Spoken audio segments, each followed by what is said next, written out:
ಗೋವಾದ ರಸ್ತೆಯಲ್ಲಿ ಮತ್ತೊಮ್ಮೆ ಶ್ರೀಮಂತಿಕೆಯ ಅಮಲು ಅಟ್ಟಹಾಸ ಮೆರೆದಿದೆ. ಹೊಸದಾಗಿ ತಂದಿದ್ದ ಮಿನಿ ಕೂಪರ್ ಕಾರು ಇಬ್ಬರು ಅಮಾಯಕರ ಬದುಕನ್ನ ರಸ್ತೆಪಾಲು ಮಾಡಿದೆ. ಕೆಲಸ ಮುಗಿಸಿ ಮನೆಗೆ ಹೋಗ್ತಿದ್ದ ಯುವತಿ ಶವವಾಗಿ ಮನೆ ಸೇರಿದ್ದಾಳೆ. ಅಪಘಾತ ಮಾಡಿದ್ದು ಗೋವಾದ ಖ್ಯಾತ ಉದ್ಯಮಿಯ ಮಗ ಡೇರಿಯಸ್ ಡಯಾಸ್. ಪುಣೆಯ ಪೋರ್ಷೆ ಕಾರ್ ಅಪಘಾತದಂತೆ ಈ ಕೇಸ್ ಕೂಡ ಈಗ ಹಳ್ಳ ಹಿಡಿಯುತ್ತಾ? ಸಂತ್ರಸ್ತ ಕುಟುಂಬ ಮಾಡ್ತಿರೋ ಗಂಭೀರ ಆರೋಪ ಏನು? ಬನ್ನಿ ಈ ವಿಡಿಯೋದಲ್ಲಿ ಡೀಟೇಲ್ ಆಗಿ ನೋಡೋಣ. ಭಾನುವಾರ ರಾತ್ರಿ ಪಂಚತಾರಾ ಹೋಟೆಲ್ ಉದ್ಯೋಗಿಗಳಾದ ದೀಕ್ಷಾ ಮತ್ತು ಅರುಣ್ ಕುಮಾರ್ ಕೆಲಸ ಮುಗಿಸಿ ಬೈಕ್ನಲ್ಲಿ ವಾಪಸ್ ಬರ್ತಿದ್ರು. ಮಣಿಪಾಲ್ ಆಸ್ಪತ್ರೆ ಸಮೀಪದ ಬಂಬೋಲಿಂ ರಸ್ತೆಯಲ್ಲಿ ಅತೀ ವೇಗವಾಗಿ ಬಂದ ಮಿನಿ ಕೂಪರ್ ಕಾರು ಇವರ ಬೈಕ್ಗೆ ಗುದ್ದಿದೆ. ಡಿಕ್ಕಿಯ ತೀವ್ರತೆ ಎಷ್ಟಿತ್ತಂದ್ರೆ ಬೈಕ್ ಸರಿಸುಮಾರು 50 ಮೀಟರ್ ದೂರಕ್ಕೆ ಎಸೆಯಲ್ಪಟ್ಟಿತ್ತು.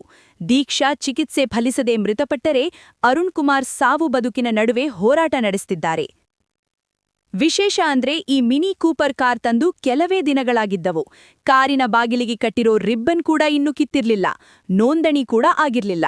ಕಾರು ಚಲಾಯಿಸುತ್ತಿದ್ದವನು ಬೇಕರಿ ಉದ್ಯಮಿ ಆಂಡ್ರ್ಯೂ ಡಯಾಸ್ ಮಗ ಡೇರಿಯಸ್. ಪೊಲೀಸರು ಬಿಎನ್ಎಸ್ ಸೆಕ್ಷನ್ 106ರ ಅಡಿ ಕೇಸೇನೋ ಹಾಕಿದ್ದಾರೆ. ಆದರೆ ಗೋವಾದ ಪ್ರಸಿದ್ಧ ಪತ್ರಿಕೆ ಓ ಹೆರಾಲ್ಡೋ ವರದಿ ಪ್ರಕಾರ ಪೊಲೀಸರು ಈ ಕೇಸನ್ನ ಸ್ಥಗಿತಗೊಳಿಸಲು ನೋಡ್ತಿದ್ದಾರೆ.